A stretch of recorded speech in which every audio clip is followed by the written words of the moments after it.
Welcome back to the JP and Trav show on the JP and Trav YouTube channel. As always, it's your host with the most, JP.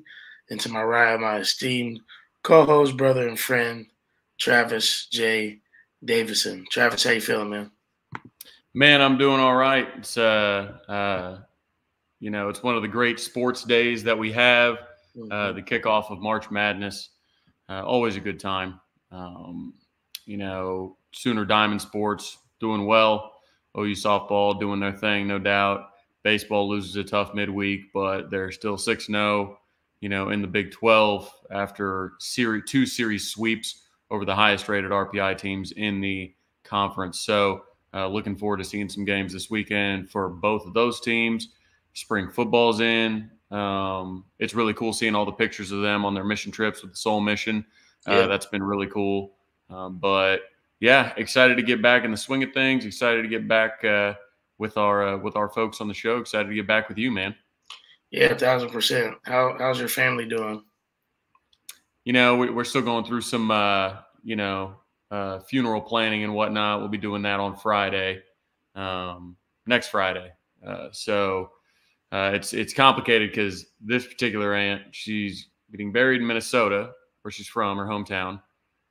We're having a funeral here in Tulsa, where she's lived forever, and then her work, Shangri-La, up at the lake where my folks used to be at.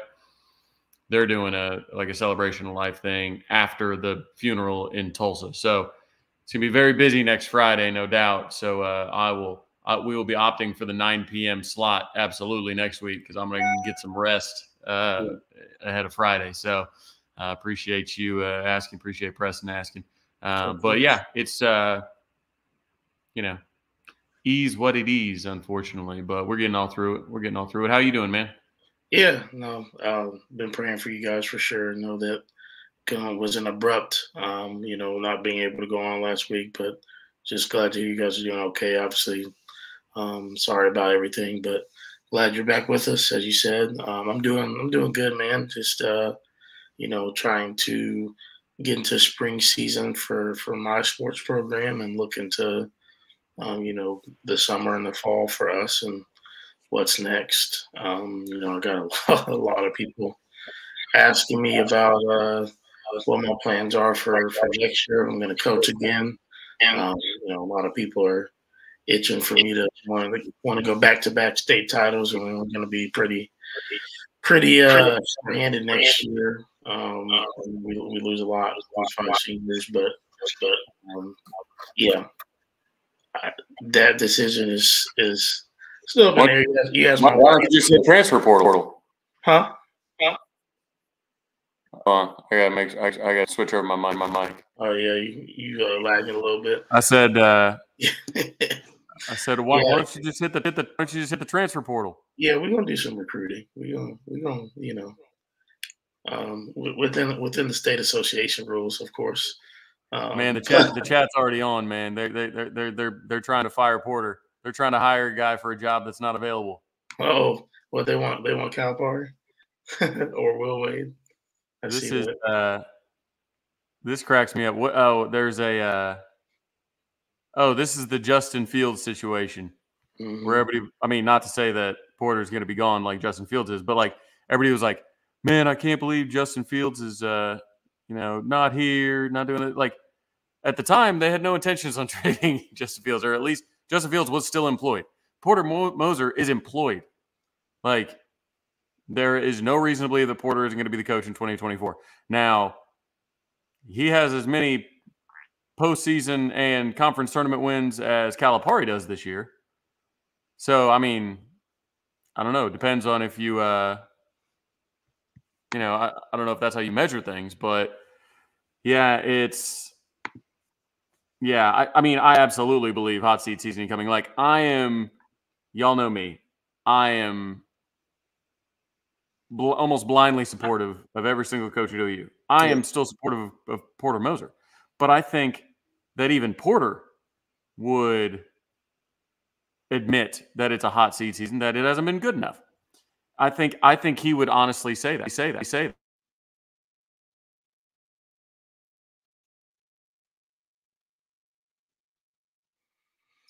You're on mute, Trev.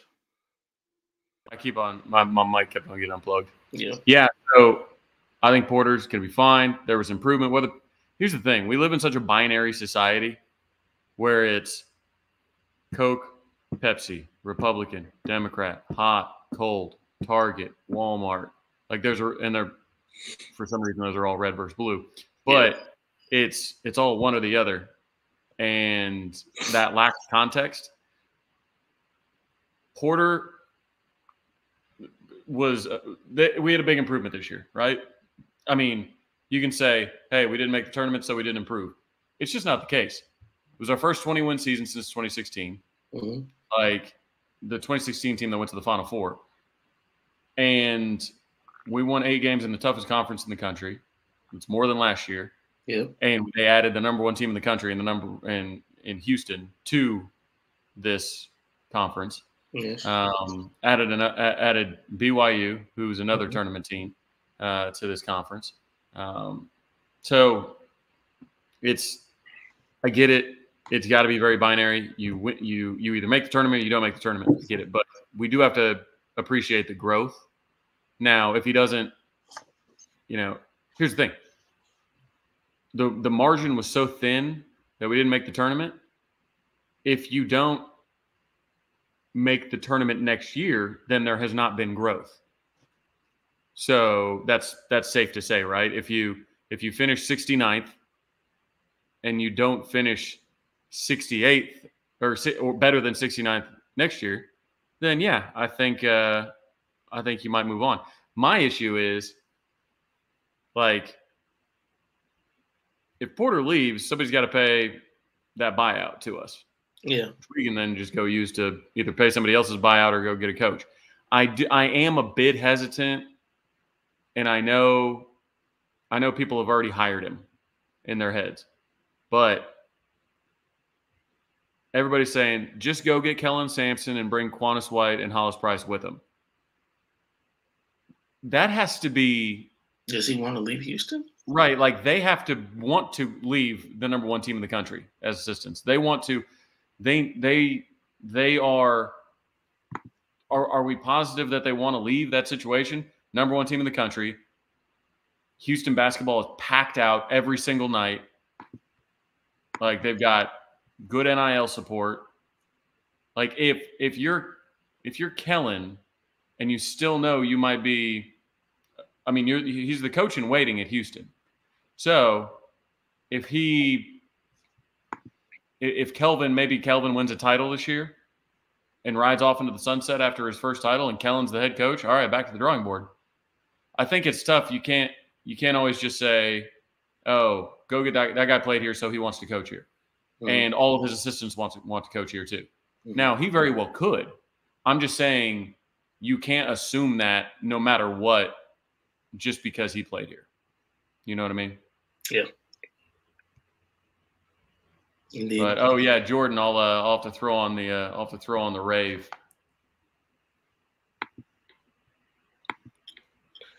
Yeah. Well, basketball is alive and well, obviously, in terms of March Madness, but spring ball is on and popping as well. Obviously, taking a little break with spring break, but spring practices essentially began, and one of the hot topics of in Sooner Nation this past week was DeMarco Murray going to leave and go to Ohio State? There's so many rumors on Bucknuts or whatever that website is here and there, and DeMarco decides to stay at Oklahoma. For all intents and purposes, and everything I heard, there was never a thing he was going to consider leaving. And this deal had been done. And you can correct me if I'm wrong about that, Trav, but that was in the works, and he is staying here for another 3 years. And we saw Blaylock have a crystal ball that kind of helped corroborate that before that was even announced.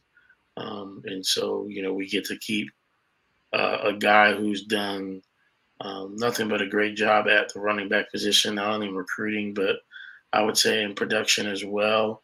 I know last year was spotty at times, but really, you could say the offensive line had a piece in some of that, and just some injuries and whatnot. But DeMarco Murray is a good running backs coach. He's a great running backs coach. I saw a lot of OU fans that were like, "Yeah, I'd be okay if he left."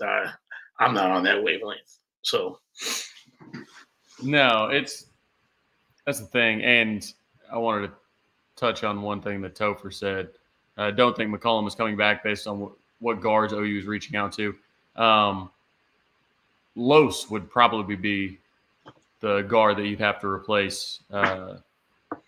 If one of those two were to hop in the portal, both of them might. Who knows? But if one, I would pick Los Uzan as the guy to hop in the portal and the guard that you would need to go get. Just a guess. I'm not the one putting him there or anything like that. Just if I had to guess between those two, he would be the one. Yeah, with DeMarco, I know a bunch of you in the chat were thinking, man, DeMarco's gone. We're not paying our coaches. We're not doing. I know a bunch of you in the chat were thinking that, but no. DeMarco was presented with a unique opportunity. He had two blue bloods, reach out to him and be interested in his services. Now, I'm not sure how many of you have had this beautiful thing before called leverage. It's an amazing thing.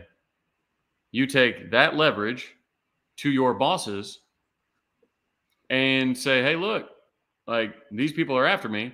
I'm happy with my job here, but these people are willing to do this, that, and the other. Now, some things we've got to squash when it comes to DeMarco. DeMarco is not upset that he's not offensive coordinator. DeMarco doesn't want to be the offensive coordinator. He's not upset that he's not calling plays. If he were, it wouldn't be that he wouldn't go to Ohio State. They've got Chip Kelly and Ryan Day and Brian Hartline. He's not anywhere close to the offensive scheming in that room if he goes. It's about, hey, look, we've got an opportunity. We've got two blue bloods and NFL knocking at the door. I just want you to reward my loyalty. And that's what they did. And it's not dissimilar to my boy Kirk Cousins. Is it nice to get paid? Absolutely. But the Minnesota Vikings were going to pay him a deal that annually would have been the exact same as what Atlanta's paying him.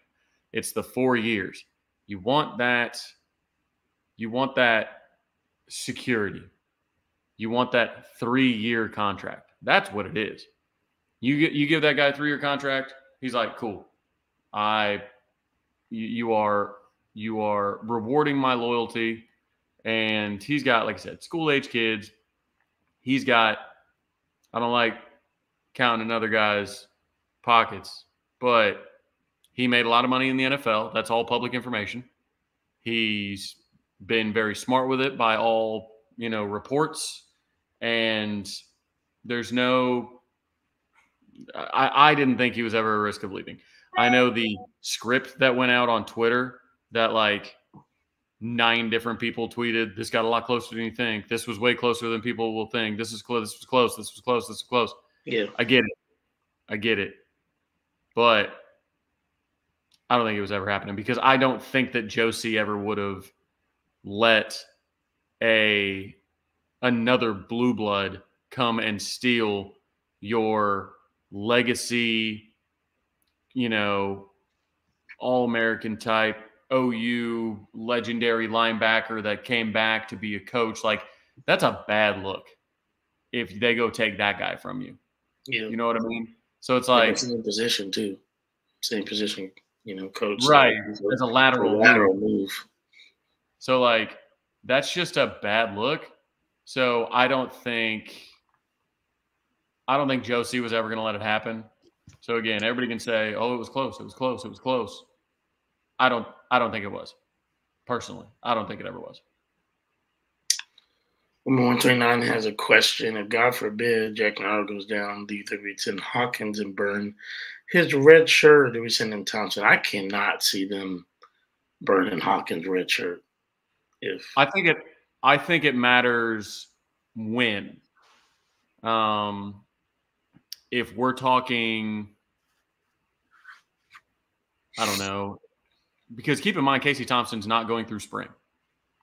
Like he's coming off that ACL. Like he's doing some of the drills, but he's not full go for spring. So my thing is, Michael Hawkins is able to work in the playbook, work with the twos. Just as far as I know, General Booty's third string right now in spring. So you got Hawkins, I think later in the year, once Hawkins has been in the system longer, practicing, things like that, I could see it be like if Jackson were to go down in like the first 5 or 6 weeks, that it would be Casey Thompson. But I think later in the season, and I know I've said this before, and people are like, you want a freshman starting against Bama? Well, no, I don't want it. I don't want it. I want Jackson Arnold starting against Bama. But riddle me this. If Dylan Gabriel went down last year late, who was going to play? All right. Everybody was okay with Jackson Arnold playing. But now you're not okay with Michael Hawkins playing? Hawk might be that dude. He definitely gives you something athletically that you don't have in Jackson.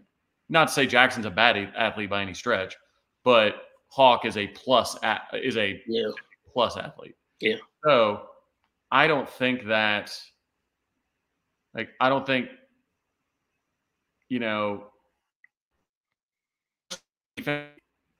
mean, we return a ton of dudes on defense, and we got contributors through the portal.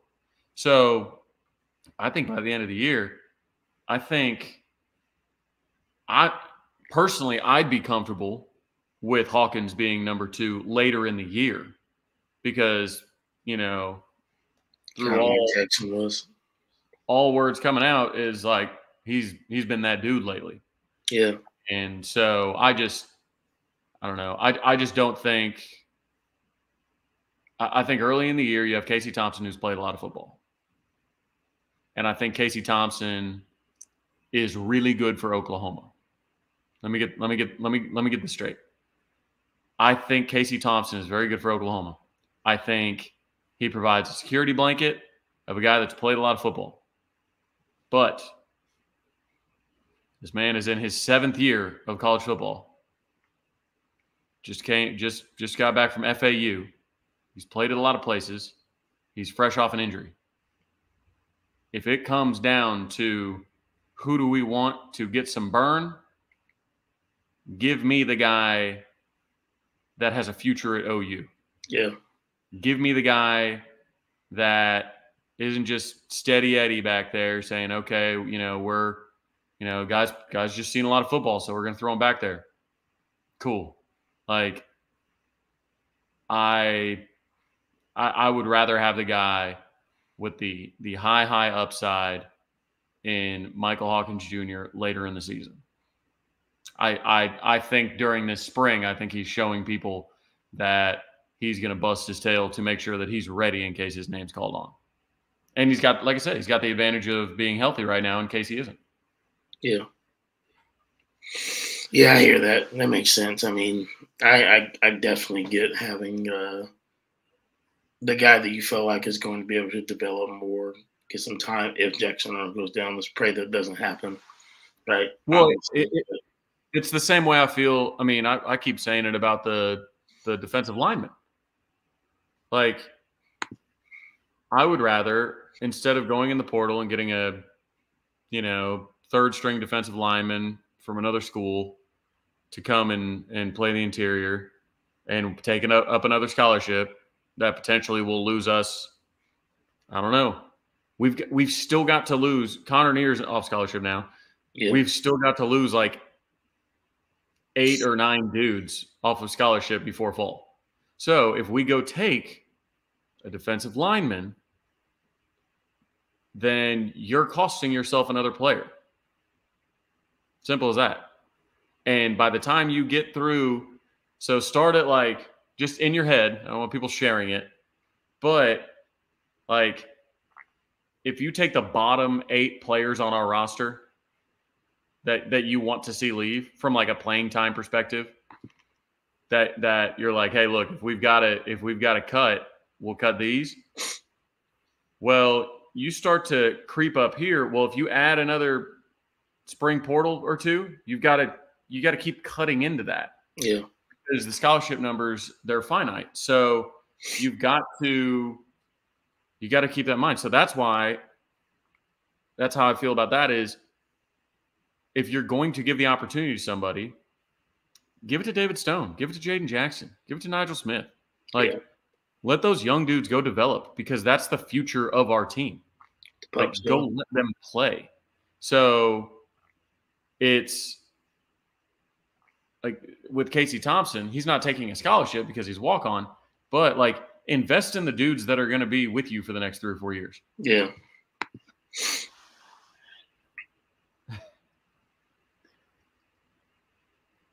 Yes, and I'm not sure his Twitter activity is grounds for,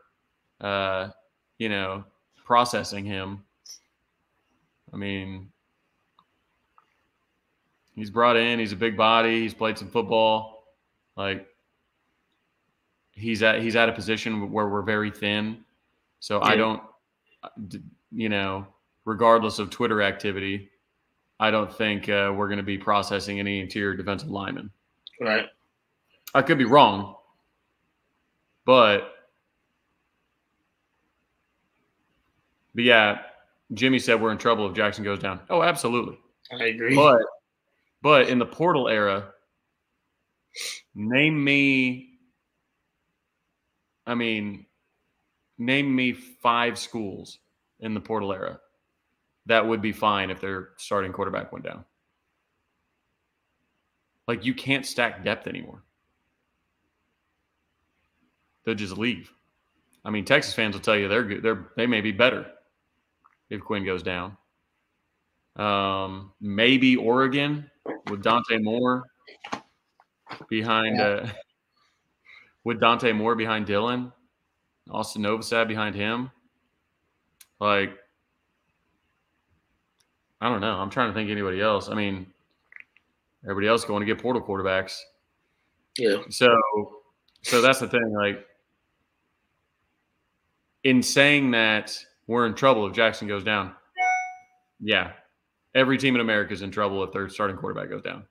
The only year we wouldn't have been in trouble is when we had Baker and Kyler. Yeah, 2017 is the only. I guess when Troy Aikman left and Jamel Holloway was sitting there, it worked out. But in the portal era, I don't know. So my thing is, if your starter goes out, yes, you're in trouble. Simple as that. Look at the playoff last year. Of the playoff teams last year, who would have been fine without their starter? I mean, some people might say Jalen Milroe because he was sharing the QB room anyways. But, JJ McCarthy goes out. How many of you knew Michigan's backup? Quinn goes out. It would have been true freshman Arch at that time because Malik had already transferred. Michael Penix Jr., who was their backup? They had to go get him. So that's my thing is you need to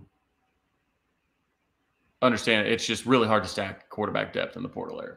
But I'll take Michael Hawkins over a lot of them. I'll tell you that much. Yeah. Yeah.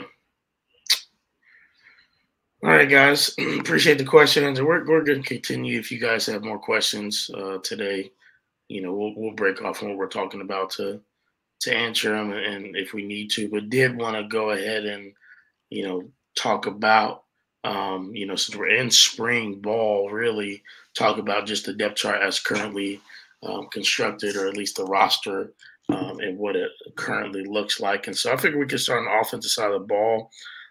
We do have a little bit of a roster for you guys to peek at. Let me take the little prompt off here so you guys can see it fully. Let's start, obviously, in the quarterback room. We talked about it a little bit already. Obviously, we have Jackson Arnold, who's the heir a parent and is going to be the guy this year, as everybody knows. Casey Thompson follows him up. And then Michael Hawkins Jr. And after that, it's a kind of a list of, different prospects. Obviously, Brendan Zerberg.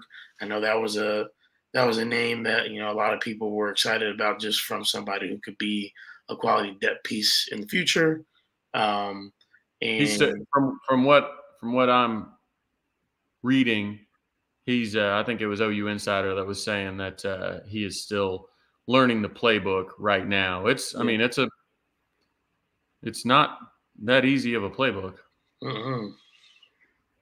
I mean, we saw it again. We saw it last year. We saw it in the bowl, where it's, hey, look, you need to be a high-level decision maker in this offense. You need to know this offense inside and out, or it's going to eat you up.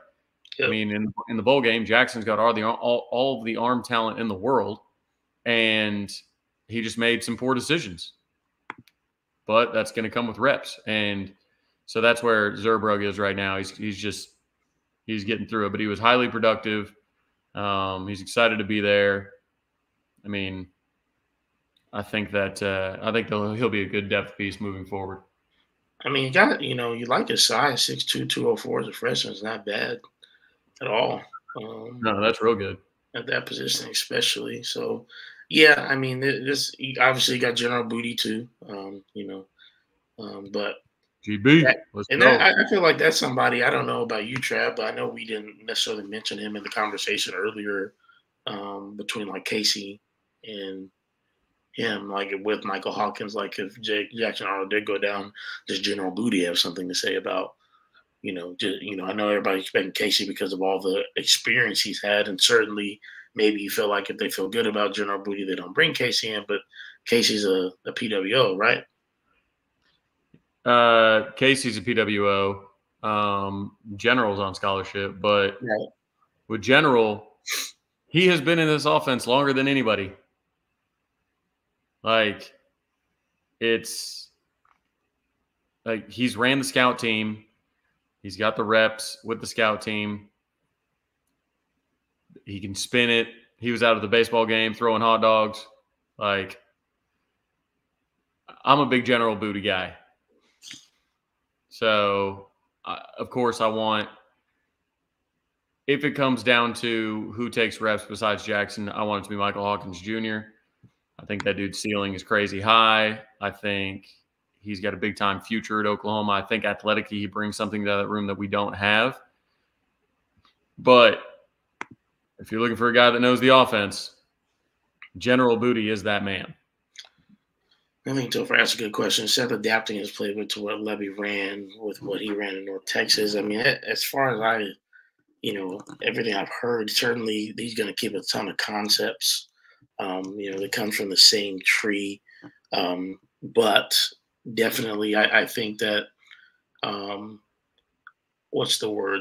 I would say that Latrell is probably less gimmicky than Levy proved to be. And I will die on this hill. I don't care. Like, I know people did not like Levy all the time because they felt like he didn't have a feel. But, like, to me, like, if you have a top 5 offense, really, I mean, top 15, but this year, top 5, like, unequivocally, I don't care. Like, you cannot tell me he's not a good offensive coordinator. Like, he got hired at SEC school because of it. So, like, I know he wasn't everybody's cup of tea, but, like, his offense was good. Now, again, the gimmicky things, the jet sweeps, how he called it, I can understand that. And I'm sure that, Seth will probably slow things down at times. He will probably go more run heavy if he feels like that's what's needed. Obviously, he probably likes to throw the ball a ton. And I think, like we saw in the bowl game, he's going to throw the ball a ton with Jackson Arnold, with the talent he has and talent we have in the wide receiver room, which that's where we're going to go next.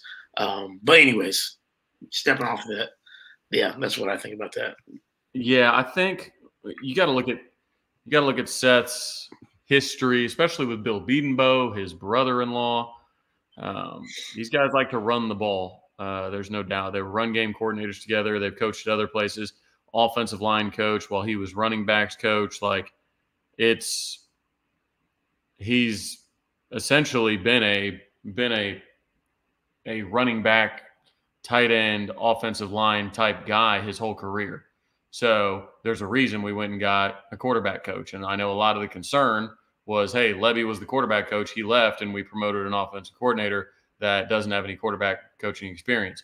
Like, this isn't a wide receivers coach. This isn't a quarterbacks coach. This is tight end, running back, offensive line.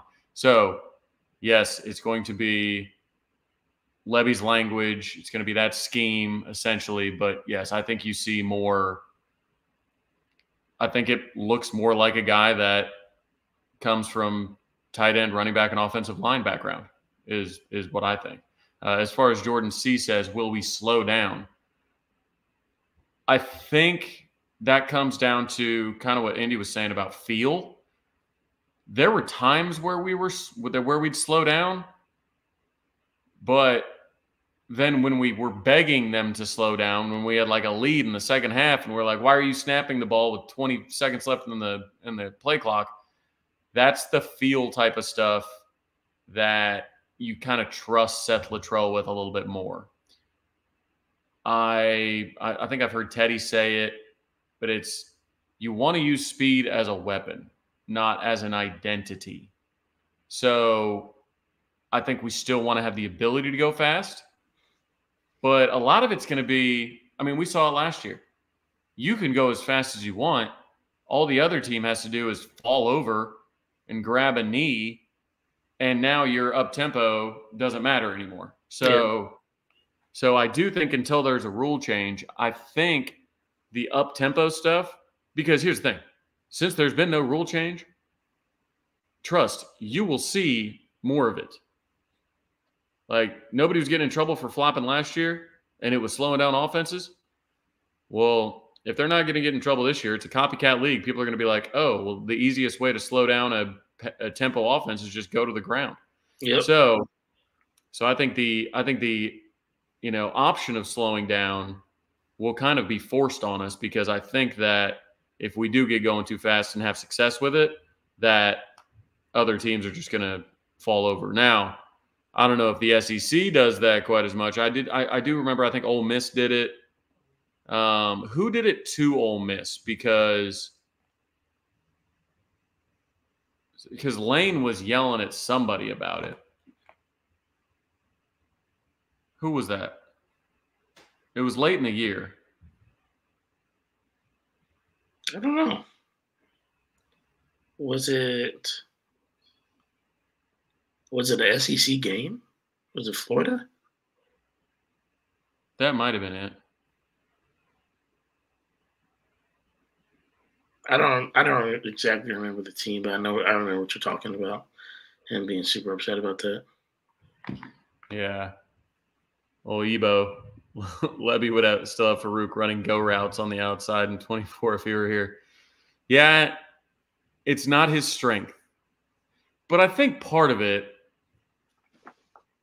I think Jaleel fits more naturally on the inside, but he wants to get Farouk on the field while still keeping Drake Stoops on the field, and Drake Stoops is not coming off the field.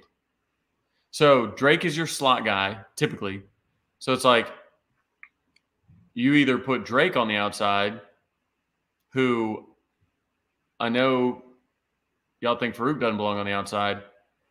Well, Drake isn't a go route guy either. Nope. So when you have two guys that you consider maybe your two best receivers early in the season before Nick really popped, and well, I guess Andrew was, but he was your outside guy. Like, two of your best receivers, and they both play the same position, like, you're going to have to put them in different looks.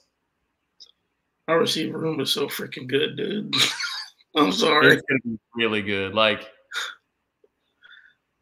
oh my gosh. I can't wait for – I just pray they stay healthy. That's all I want. Yes. Health. Let's get Deion to Burks, Andrew Anthony, Nick Anderson, health. Let's get to the receivers. First up, we got Jaden Gibson wearing number 1, 6'5", 200 junior. I mean, that's a guy that is like spectacular catches on 99. That's how it was last year. And we're talking about a guy that the year before couldn't catch a cold, you know? That And confidence, man. yeah, and he's making contested catches, crazy catches, like, you know what I mean? And I Like, want to say something about Jaden Gibson. yeah. Jaden Gibson is a perfect cautionary tale for, let's see, what's today's date? So a month from yesterday, we'll have the spring game. Everybody remembers how Jaden Gibson couldn't catch anything in the spring game. Everybody was ready to put him in the portal, process him. Well, now they're saying he hasn't lost a single rep, or at least, through winter workouts in the beginning of spring. JJ Hester looking good. He's finally healthy. What I'm saying is, when you watch the spring game, if somebody has a bad spring game, don't put him in the portal. Yes, Ivan Carrion is 6'6".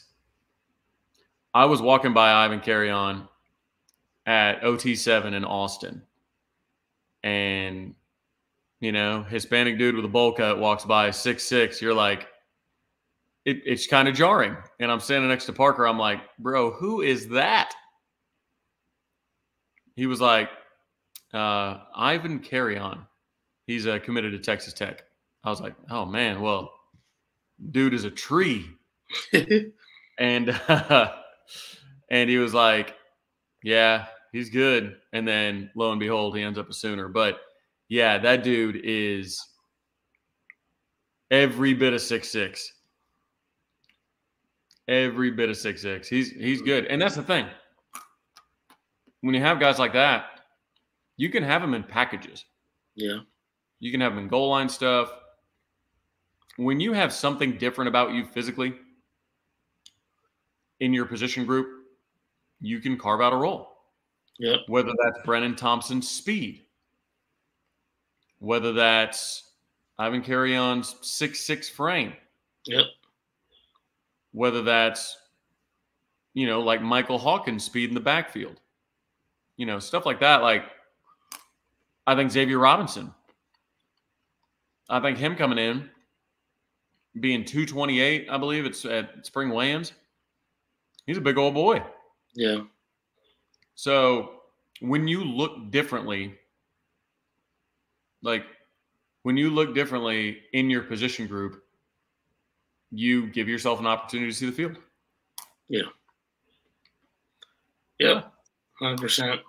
Couldn't agree more. And rolling through the rest of that group, we talked about Farouk and seeing maybe what he can do in the slot this year. I think that, like you said, maybe a more natural position. That's certainly a tantalizing prospect having him there. You got Nick Anderson, who, was just a monster last year, like for all intents and purposes, just a monster. And thinking that he's going to have another Schmitty summer. He can continue to stay healthy and hopefully, knock on wood, pray deeply that he does not have his brother's injury history, and will be able to be a beast. Andrew Anthony hopefully looks good off of that ACL. Getting him back. Like you said, you got Deion Burks that you can put in there. You got Zion Kearney, who, is a tantalizing prospect. Obviously, we know Jaquez Petaway is as well. He didn't get a lot of burn last year, so can we expect that out of Zion Kearney? Obviously, time will tell. JJ Hester, we've heard he's been making waves. And maybe this is his opportunity, to finally to crack the lineup, if you will. Brennan Thompson, speed, and more speed. Ivan Carrion, crazy, 6'6", 219. That's just size all over the place. So, you look at that, and obviously you got Gavin Freeman, who I know, we're not all the biggest fan of as a punt returner. We'll see, what happens with that and who they have back there, if they continue to trust him or not. But, I do wonder what he will look like with another summer. He is a freak athlete. Can he work on some of his route running? Can he get separation? Because when he gets the ball in his hand in space, he can be dangerous, and we've seen that. Well, and what sucks for him is, yeah, the punt stuff definitely hurt his reputation with Sooner fans. But OU fans already didn't like that Jeff Lebby called jet sweeps. Yep. And then they compound that by making Gavin Freeman run them. They gave that boy no chance. Zero. But yeah, I mean that group is just tantalizing. I think it's good to move over now to the tight ends. Are there any? I'm on full screen, so I don't know if I see any questions. I saw some comments. What up, Big Trap? Welcome in, brother. What do you mean? What's the scoop on Freeman? What does that mean, PG? Nothing's the scoop. He's a scholarship wide receiver at the University of Oklahoma that will compete to return punts this year and compete to get on the field like anybody else. I'm not sure of any other scoop that you may be referring to. Speaking of, hearing and seeing, you're chewing a little bit. What are you eating there? Well, I was tiding myself over with some almonds, but I got the Righteous Felon Biltong tonight. So, go full screen real quick. Yep, I got you.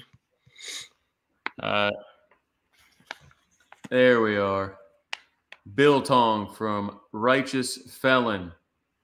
Delicious, delicious stuff. So biltong, for those of you that don't know, different than jerky, but very similar. So jerky is usually marinated and then either cooked low and slow or like dried, like you've got food dryers to make like dried fruits, dried stuff like that. So that's jerky. Biltong it's like a Australian, New Zealand, South African type rugby snack, but it's cut into strips and then basically cured in usually vinegar and spices, and then they hang it for 2 weeks. And you get these chewy, tender, sugar-free bites. This is delicious. I love biltong. I had gone on record that I like biltong better than jerky when my South African buddy was making it for me. It's good stuff. But you can get 15% off at righteousfelon.com. Just use the code Travis to get it. I know lots of people in the chat have got it already, but really good stuff. Cool marketing. It's delicious. This particular one, it has got 16 grams of protein, 0 sugar, only 80 calories. So, good stuff. That's what I'll be snacking on the rest of the time. Kirby, get out of here. The hat, for those of you that know the logo, Hard At It Hat Company. Hard At It Hat Company. So, they've got, for those of you that remember, all right, you see this hat right here on my counter? That's that white one that says Norman over the front. That's Hard At It Hat Company too. So it's got the red bands in the middle that are cool, high quality, loud snaps. But it's a good looking hat. They do a lot of these Norman type hats that are really cool. So go check them out. Hard At It Hat Company, which is kind of a tongue twister when you're trying to do an unboxing video. Yeah. The first unboxing video I did, I kind of screwed it up, but you can only open a box once. So I almost had to repack it. Yeah. All right. Let's go on to the tight end room. That's a room that we all, I think, want to see grow and become what we feel like is a contributing factor to the team. Obviously, last year, Stogner did some things in spurts. Blake Smith was up and down, but we've had a lot of injuries in that room, and obviously we missed Braden Willis last year, and so just going through that room, we got Barrow Sharp, who was a transfer from Southeastern Louisiana University. I don't know a ton about him, but apparently he looks sharp. Okay. Already. So apparently he looks really good. I mean, standouts from, I believe OU Insider was reporting, standouts are Bauer Sharp, Devon Mitchell early. And then like guys like Jake Roberts after that. But from the sounds of it, Bauer seems like a guy that might land a starting role. Okay. Well, I guess we'll see then. That's what you like to hear. I like his name too. That's a cool name. Yeah, Bauer Sharp. My dad's a big Eddie Bauer guy, so I know he likes him. Yeah, Caden Helms, who obviously is a tantalizing prospect. You hope he gets healthy, and can show what we feel like he's potentially made of. Definitely somebody that the fans like a lot, just based off of getting to know him off of the podcast and everything like that he and Nick Anderson do. Red Dirt Media. Yeah. You also got Cade McIntyre. Just a lot of different pieces that we can hopefully see be contributors on the offensive side of the ball. We had Cade on the show last year, if I'm not mistaken. Give me 1 second. My daughter is screaming. She just woke up, so I'm going to go check on her if you want to. So as far as the tight end room goes, yeah, it's very much like we have young talent, and then it feels like the entire class got hurt, and it was like all the tight ends were rehabbing with each other. So you go out, you get Big Stog, and Stog is basically like, hey, we need to bring somebody else in. We need to bring somebody in to start immediately. And then we went and got, a couple guys that hadn't really played a lot of tight end to bring in. So the tight end's been a position of weakness, no doubt. But it wasn't through lack of recruiting. It was just they couldn't get healthy, namely Caden Helms. And then obviously you get Jason Llewellyn, who's, retweeting things from Barstool and whatnot about him not playing, it was bad. So Llewellyn was the easiest one to see that was going into the portal. But I'm trying to look. You've got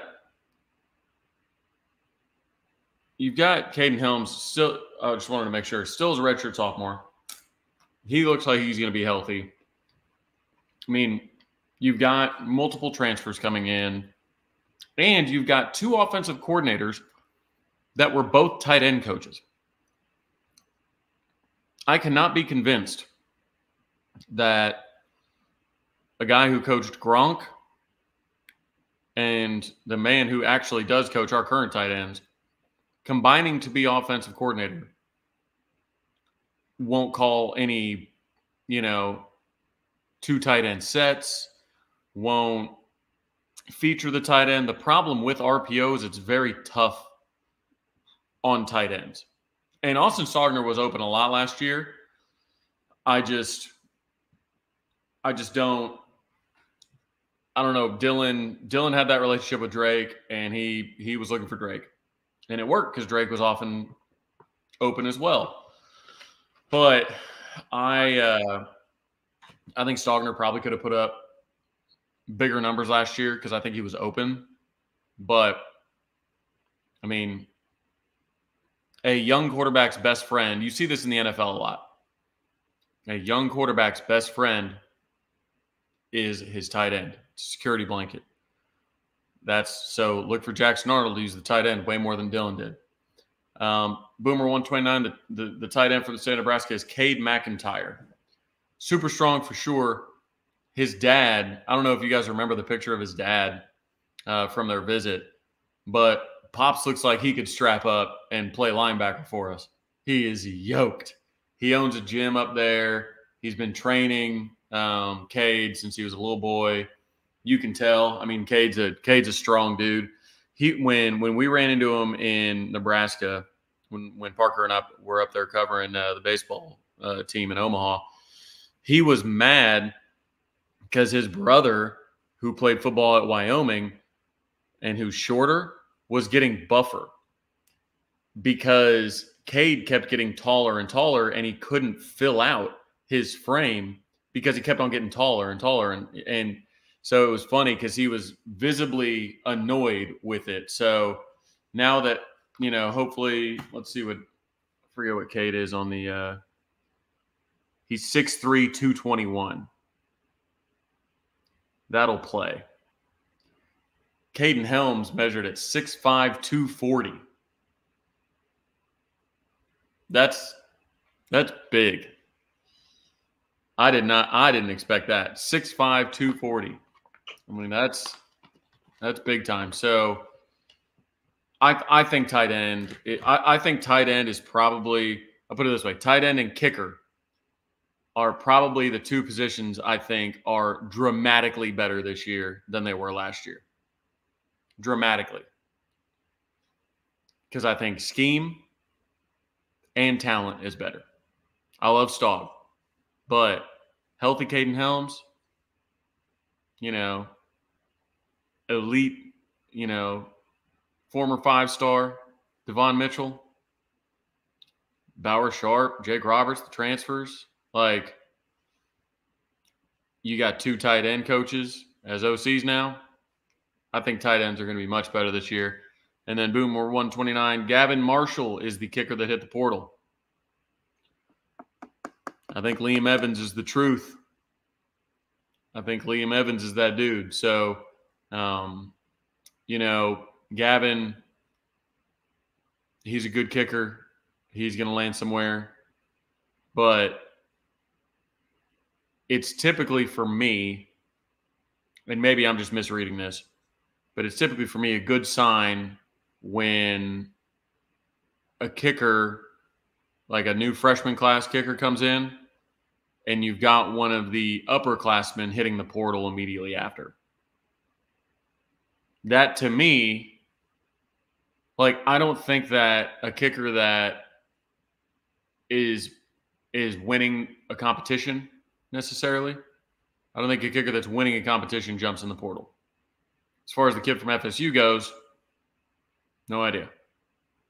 I haven't heard anything about how he's done. But just speaking to any position group where there's only one that can play, like if you have a freshman come up or a transfer come in, kid from FSU, and one of the people already on your roster, a returner from your roster, hits the portal, that probably means that he's not leading that competition through the first part of spring. Would be my guess.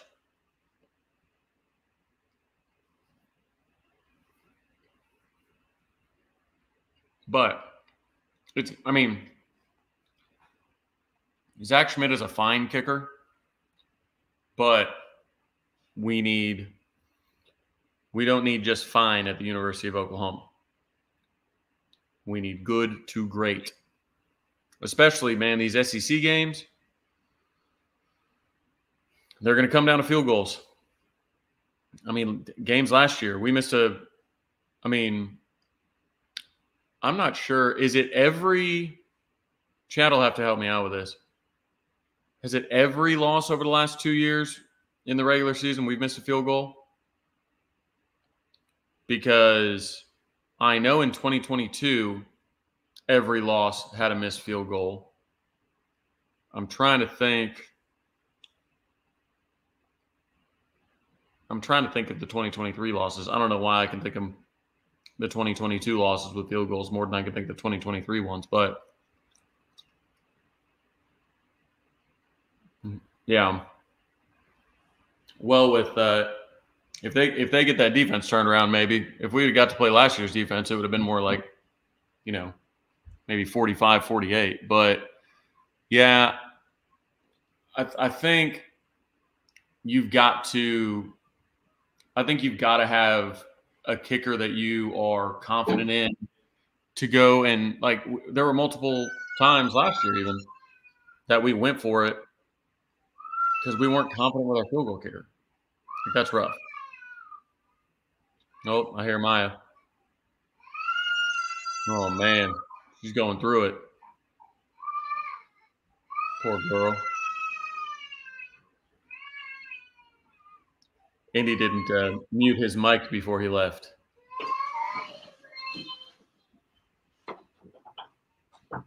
Man, don't worry, Maya.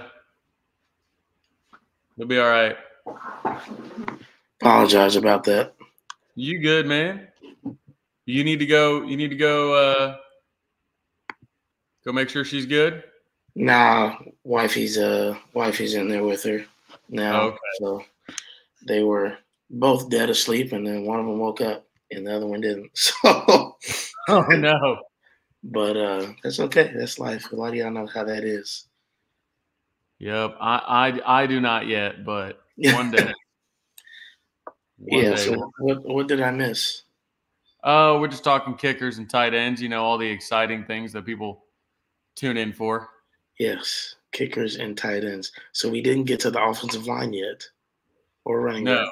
Okay. So let's crack these two.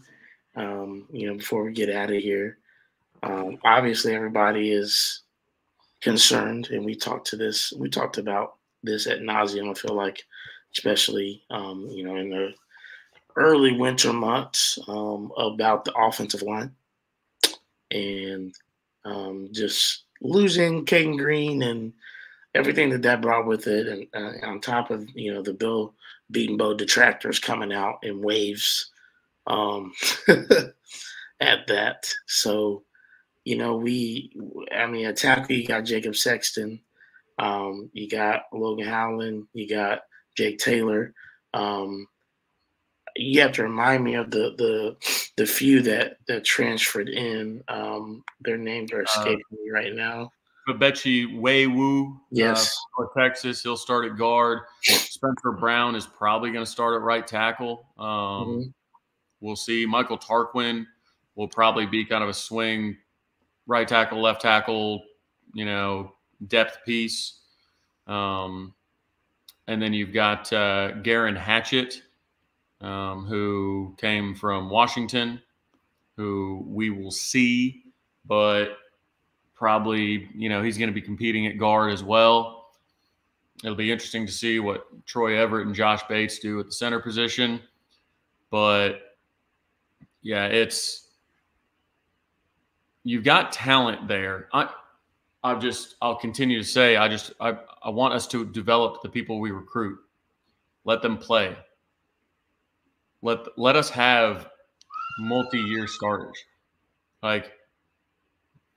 Look at a guy like Andrew Rain. Andrew Rain, probably not going to get drafted. Maybe drafted late because, he's a center. He's got a lot of experience at a place like Oklahoma. But he played a lot, and by the end of the season, nobody was like, "Oh man!" You could trust him. Nobody's like, Andrew Rain is falling apart. This offensive line is not getting it done because Andrew Rain, because he played a lot. He played a lot, and he sure dealt with some injury issues, but you get that type of continuity, and you don't have to worry about that position anymore. I don't want to continue to go into the portal for, I love Walter Rouse, but just a bunch of one-year starters. Because we'll do this again next year. It's like a basketball team. I don't want our offensive line to be like a basketball team where I got to learn 5 new players every year. And we got to try and get continuity there by the time the season rolls around. So I'm looking forward to our transfers playing, but count me in as rooting for guys like Heath Ozida, like Josh Bates, like Logan Howland, like Jake Taylor. like Jake Sexton, Eugene Brooks, or BJ Brooks, whichever you want to call him, Daniel Akinkumi, Isaiah Autry, EPL, Eddie Pierre-Louis. Like, count me as rooting for those guys, and seeing what they can bring to the table and developing them. We've got what good is having the best, I think the best, if not one of the best, according to everybody else, developmental offensive line coaches in the country if we keep on going to get transfers. Yep. Just let them play. They only develop if they play. You know why Spencer Brown developed at Michigan State? Because he played. You know why Fabechi Wewu developed at North Texas? Because he played. Yeah. Aaron Hatch developed because he played. Like, all these guys developed because they played. So, yeah, interested to see what it'll look like. I mean, you got some pieces certainly, but the biggest thing is experience, right? And so that offensive line is everything. And so what is that going to look like? How are they going to flesh themselves out as a unit? Who knows? Maybe they shock everybody, Travis, and have a solid year, and we're not worried about the. Yeah, I won't be shocked. Bill Bedenbaugh's been here 11 years. He's never put up a bad offensive line. Yeah. Did you know Bill Bedenbaugh got here in 2013? And let me get my notebook. Trusty Dusty. Bill Bedenbaugh got here in 2013.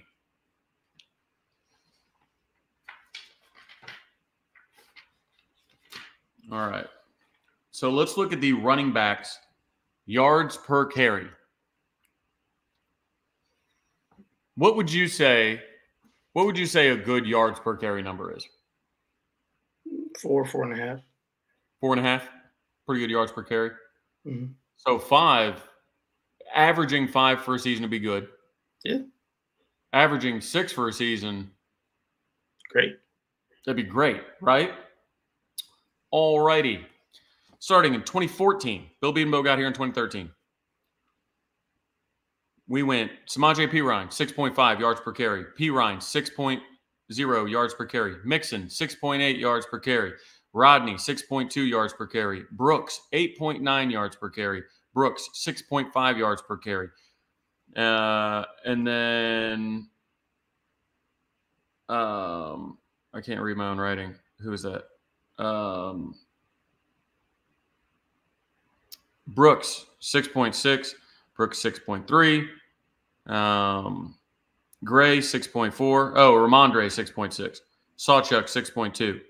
So every year since 2014, we have averaged – that's our leading rusher, by the way. I'm not saying just who had the highest yards per carry in our backfield. Our leading rusher, dating back to 2014, has had over 6 yards per carry across 1, 2, 3, 4, 5, 6, 7 different running backs and 2 different running backs coaches. So Bill Bedenbaugh has not put out a bad offensive line since he got here. Some haven't been awesome. Some have been the best in the country. But you flip on the tape and you see what USC's offensive line look like. You see what Colorado's offensive line look like. Yeah. You see that kind of stuff? Yeah, no way. So when you look at that, that's a long time, man. 10 straight seasons. 10 straight seasons of over 6 yards a carry or better from Bill Bedenbaugh offensive lines. So next time Bill Bedenbaugh has a bad offensive line, it will be his first time having a bad offensive line. The next time it happens will be his first. Yeah, even Alabama's offensive line last year looked worse than any offensive line that Bill Bedenbaugh has ever had at Oklahoma. And yet half OU Twitter's lining up, foaming at the mouth trying to get their transfers. He can't recruit. Stop it. Oh man, yeah, it's a mess, but yeah, I say let's hit the running backs next week with the defense. That works for me. I think we're about out of time, and I'm gonna help the missus. I don't know what Amaya's on tonight. She may be.